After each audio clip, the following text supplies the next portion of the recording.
Time for another big beautiful video from Northbrook Financial about the big beautiful tax bill that recently got put into law. Today we're going to focus on changes to 529 accounts. The current tax bill has expanded the scope of 529 accounts, specifically what you can use money in those accounts for and how much can be taken out every single year, specifically for private school and religious school tuition for grades K through 12.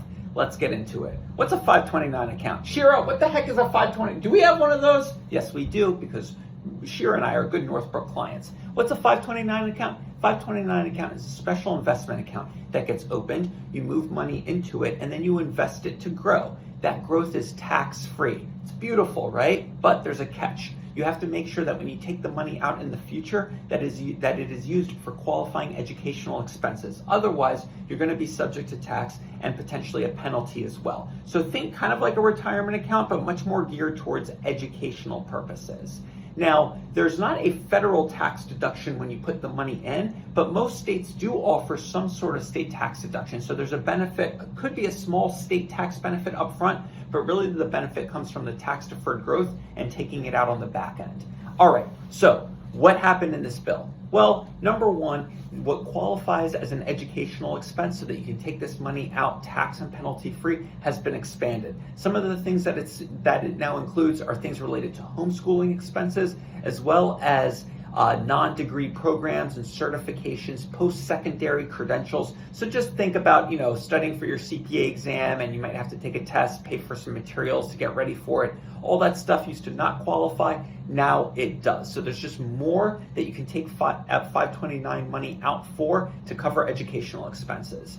Now the second thing is that previously, since 2018 actually, people have been allowed to withdraw up to $10,000 per year from a 529 account without tax or penalty and put that money towards private school or religious school tuition. So grades K through 12, private school tuition, you could take $10,000 out of your 529 account to pay for that tuition.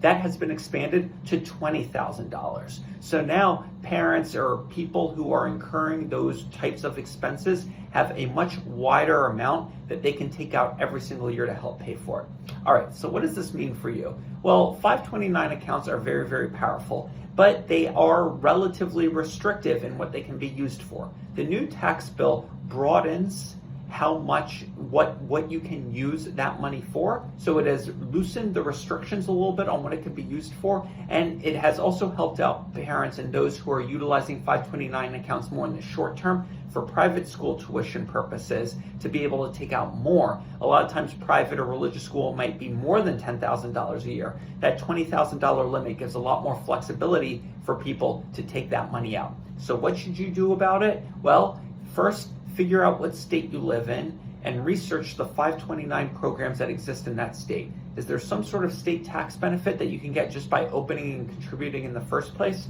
Great, consider taking advantage of it.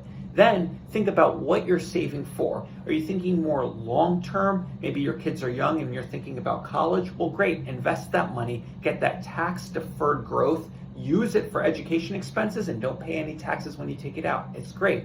If you're thinking more short term because you might be pulling that money out sooner, well then take the money, maybe invest it in like a money market fund. I know in Maryland there's a treasury money market portfolio within our 529 accounts here. That's a great safe place where you'll earn a little bit of interest, but then you could take that money out for private school. The interest that you earn will be completely tax and penalty free. So it's a way to get a little bit of a discount, grow a little bit of money in that account, and then take it out to pay for private school. Be mindful of the state tax rules around distributions as well, but I hope this is helpful. Again, crash course in 529s, always consult with your tax advisor, your financial advisor, or go to the firm that does it all, Northbrook Financial. Have a great day, everybody.